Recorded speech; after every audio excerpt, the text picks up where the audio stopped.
Welcome to PÖFF TV, the Black Nights Film Festival YouTube channel, where you can meet the filmmakers. And today we have two brothers from Latvia who made a really crazy animated film called Dog of God, Raitis Abele and Lauris Abele. Hi. Oh. Dog of God. This is a werewolf film, but a very different kind of werewolf film. So what makes Dog of God different from all the werewolf films that we have usually seen? It's a not first, but probably one of the rare Livonian werewolf films. And what academics say is that Livonian werewolf mythology is different from mythology that's been taken by Hollywood and spread throughout the world. The mythology is that a werewolf is a man who turns into wolf on a full moon. And kills people. Night and kills people and is a evil spirit in a way. But Livonian werewolf mythology, it's more connected to this pre-Christian pagan culture, and it's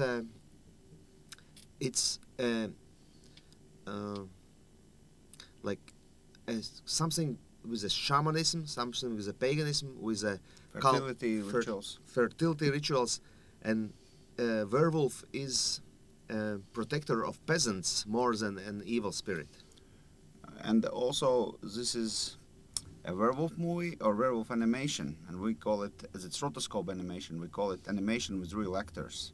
So it's also those adult dark fantasy rotoscope animations. They are, you can count them on both hands. There's rotoscope technique done for Disney, but if we're talking about like dark adult fantasy, so not so many movies made, and so this is in that area. There's no other werewolf movies like rotoscoped. And the film takes place in the late 17th century. I think it's 1690.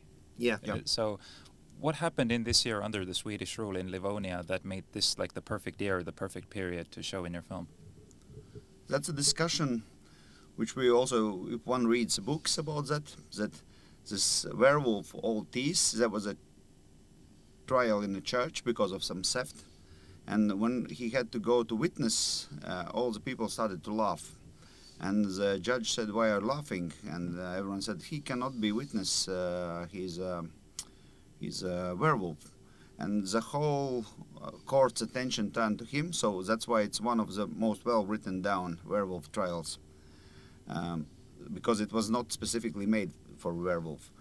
And those priest and judge questioned this old man Thies. He was like supposed to be very old. He didn't know exactly his age. And the one idea is that he kept some kind of a knowledge because he was also a horse whisperer and doing some other stuff. And the other idea is that he was just a trickster and made it all up. And the way how it plays with this idea is that he made it all up because by the new Swedish rule, it was just called superstition. And let's say some years before, it would be like maybe blasphemy, or he could be like executed maybe more easily. And now at the end of the trial, and it's written down, taking in account his old age, he just got, I think, 20 lashes or something like that. That's not so bad. I imagine it actually is very bad, but not so bad as killing, as beheading. But yeah, it was interesting time under Swedish rules that 10 years before that trial, the harsher punishments for blasphemy was taken off. So probably. Because it still this 80-year-old man risked his life and saying all what he said in this court. It was not common to do that, and actually not wise. But probably he knew that he won't be killed. We don't know that. And there's a pretty massive cast of characters in your film, including a holy father who thinks a local potion master woman is a witch, and The Holy Father is told by the Baron that the Swedish king doesn't really want anything to do with witchcraft, and these are just tales. So apologize my ignorance, but under the Swedish rule, was there less belief in witchcraft, and was it changing a little bit? Yeah, that was a time.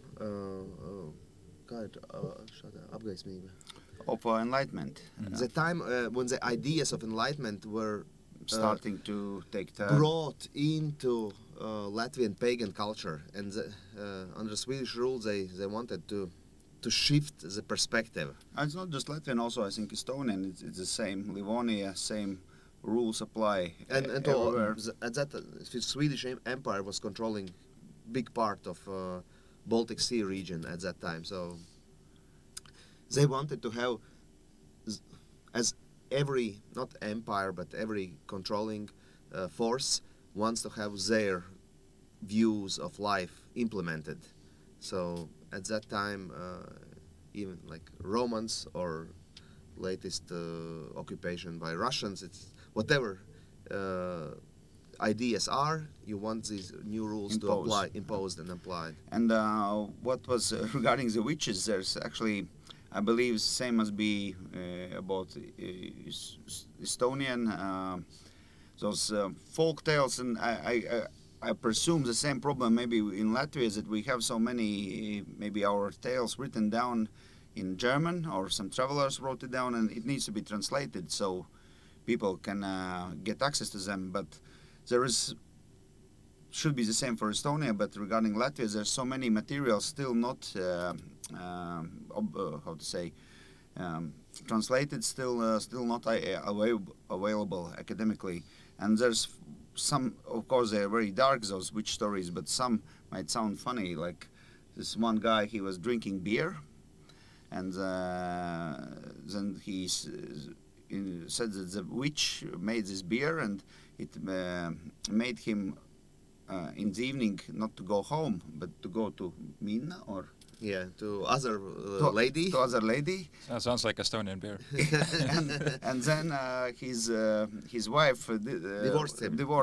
So the witch is responsible. Which is responsible for that beer, because he made the choice to go to Minna and not to his wife. But also, I wanted to add, historically, at the same time, same years, in United States, solemn trials are happening, and and witches are killed in a massive scale, and so Livonia at that time is more enlightened and tries at least politically and to bring these new ideas. Well, but not only is your film historical, but you bring in so many symbolic elements. Also, there's a vision of hell that's more from Hinduism. So, what other cultures, religions, perspectives did you want to bring into this more fantastical story?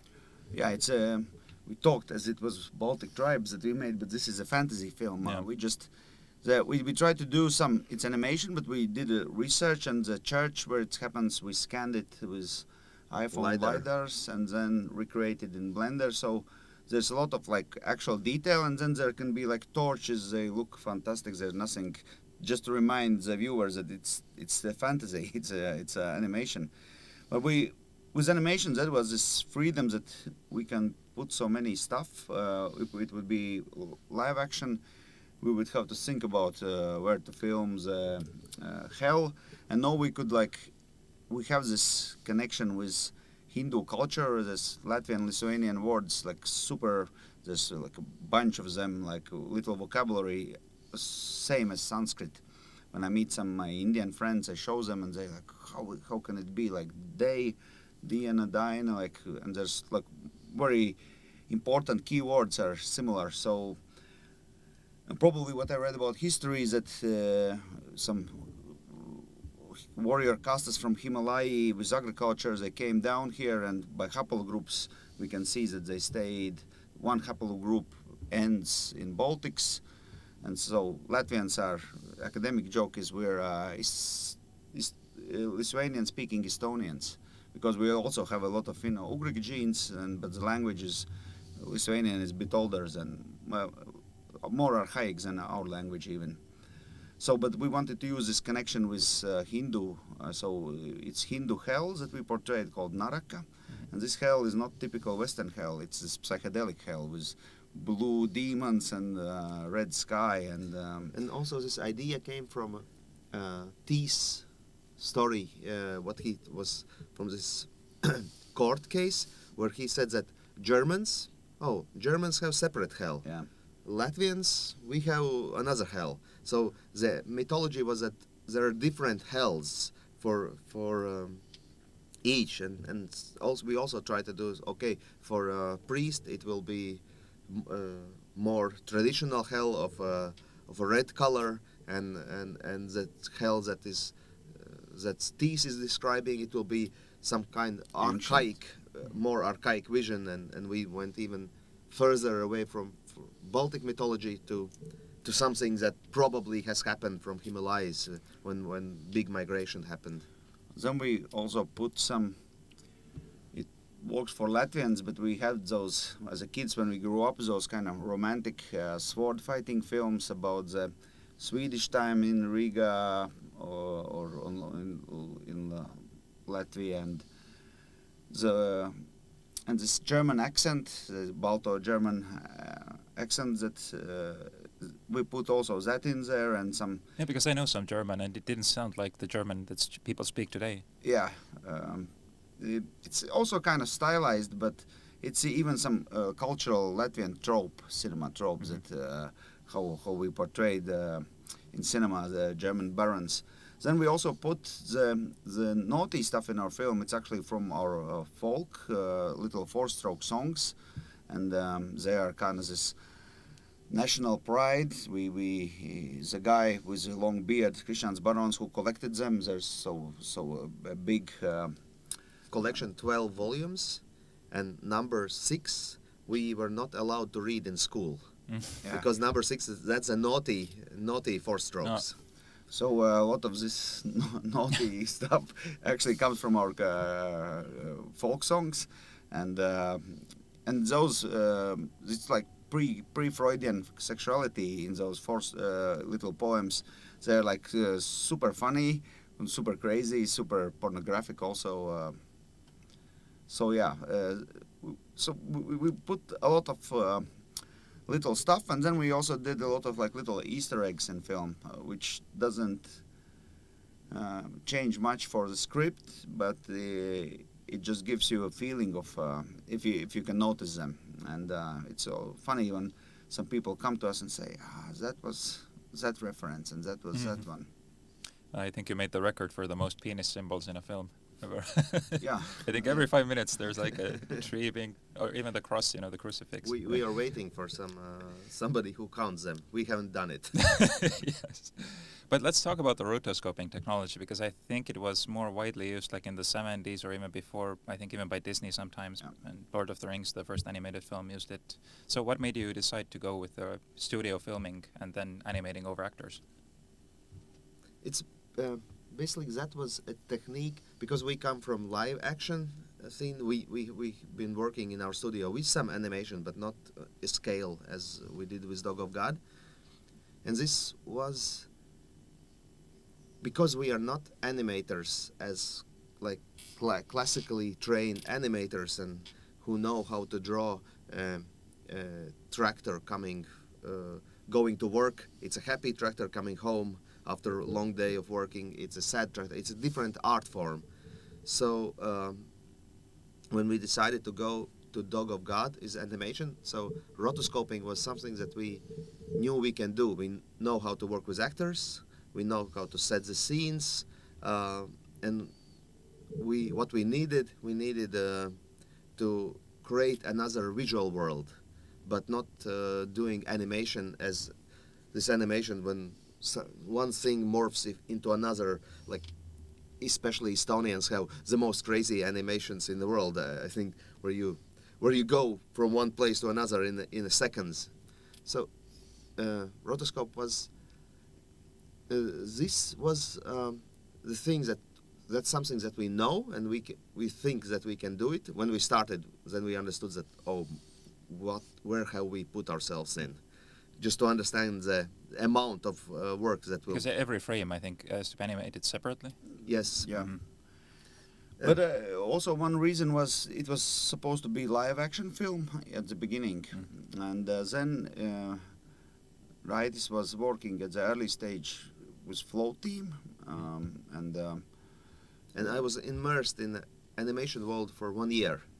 So somehow this idea was everybody is experimenting with different techniques. There was kind of a new film funding for experimental films, and I said, let's do. And they were already with Harris, where they were doing some very, let's say, very artsy art house rotoscope animation, just like monochrome, and played with rotoscope style already with the Harris something. Yeah, so came this idea to do it animation, and Harris did those sketches. Because at first I thought, no, this must be film. But then the freedom with animation, it was like we have so much creative freedom regarding locations. So let's go there, let's go there. We want magic hour. We don't need to wait till evening or till morning. We can just draw it. Yeah. That was super relieving to do that, apart from all the hard technical jobs that is. And also one idea just to work together with artist Harris. It was just like idea. Let's do it together, and we almost the whole film we didn't argue and we didn't have bad communication. We did redo some things that are as a directors working with an animator. There were some challenging moments, but we didn't, like in a bad way, didn't argue at all. So it was a fun. So it more like took a long time, but it wasn't at least very frustrating. Yeah. If it takes a long time and it's frustrating, then it's then you ask yourself, why are you doing that? Well, two great additions are like a chrome kind of filter over the film, which felt really unique to me. How did that came to be? That is Harry's idea, and we loved it also. They spent, Harry's and compositing artist Aigars Gertsans, they spent like, let's say, whole day for just one scene to get this soft Italian erotic film look at some point. But the whole idea was a concept, as you mentioned, the rotoscope animation. Disney used it because they just needed realistic movements. But then I would say, pioneer for adult rotoscope animation, Ralf Bakshi, the one who made the first Lord of Rings, it said that that was too ambitious project that it doesn't end. There was supposed to be a second part. But even Peter Jackson used exactly the framing from this animation in his, not for all scenes, but for like important key scenes he used from this animation. And then there is this heavy metal movies, and for us it was inspiration was this Ralf Bakshi Fire and Ice. So with a color correction, we wanted to go there. Yeah, in that, so a lot of references in films were from 60s, 70s, and we wanted that look when where focus on colors might be different, or colors are not like this is like clear orange, but you can make this dirty orange. So that was the idea. Also, and for each scene, we also later did color correction, which was funny, as people would presume, like when you animate, you can do the color as you want, but to take all the scenes under the one feeling, it needs to be. It is this mastering, like with music, because each scene was created differently, and to give the overall look. So we had a proper color grading with Andrejs Rudzats, a Latvian color grading master. So and also working on nowadays technologies where you're using Photoshop and using like all the program, everything is so perfect. So the idea in color grading was to go back visually to, because sometimes these perfect colors are and everything is pristine. Yeah, very crisp to the eye. It's even that can be a style, but it can be also not working very good. And for this Dog of God, where we wanted to have atmosphere of rain, of mud, of different bodily liquids, of different smells, we wanted to have it all on screen. So this destroying the image was part of the big plan. And the second element is the great music, which I think, Lauris, you created. I hope it will be on Spotify, if it's not already. It's not. I should put it. That's in Lauris' calendar. Yes. Yeah. It's partly even this music also is connected with, let's say, Estonia, because as a kids when we grew up there was limited amount of animation that we could watch, and a lot of it was like adult animation, very artsy on TV, and we got the Disney, let's say, later in our lives, and there was the music in the animation was also always or mostly experimental, because animation back I was a kid. I was like born in Latvia, was in Estonia under Soviet Union, and so those artists use this music and experiments in animation as a form of protest, and sometimes those animations like Estonian Suuret Toll, it's wonderful animation, and I think it's about history, but it's also, you can see it as a form of protest back in the day, who are those dark forces oppressing us. And then a lot of this music was synth driven, and I remember I love this Estonian about dog Ramses, and this synth melody that was there. So it was somewhere in my mind to bring that back, that aesthetics, then to bring in some attitude with psychedelic heavy music that we like, and then some spiritual stuff, and the whole idea that the mixture was such weird that Hard to explain. And we decided with Raitis and Raitis not to go with the Baltic tribes. We had like folk instruments played kind of modern music, and now we decided we don't want this folk feeling, we want this synths, our childhood psychedelic movie feeling. So, synths, crazy colors, crazy characters, a historical setting full of psychedelic elements, a great film for psychonauts, metalheads, all kinds of weirdos. It's Dog of God. It's screening twice more, on the 21st November in Electric Cinema in Tartu, and the 23rd November in Kino Sõprus. Dog of God, Raitis Abele, Lauris Abele, thank you for coming.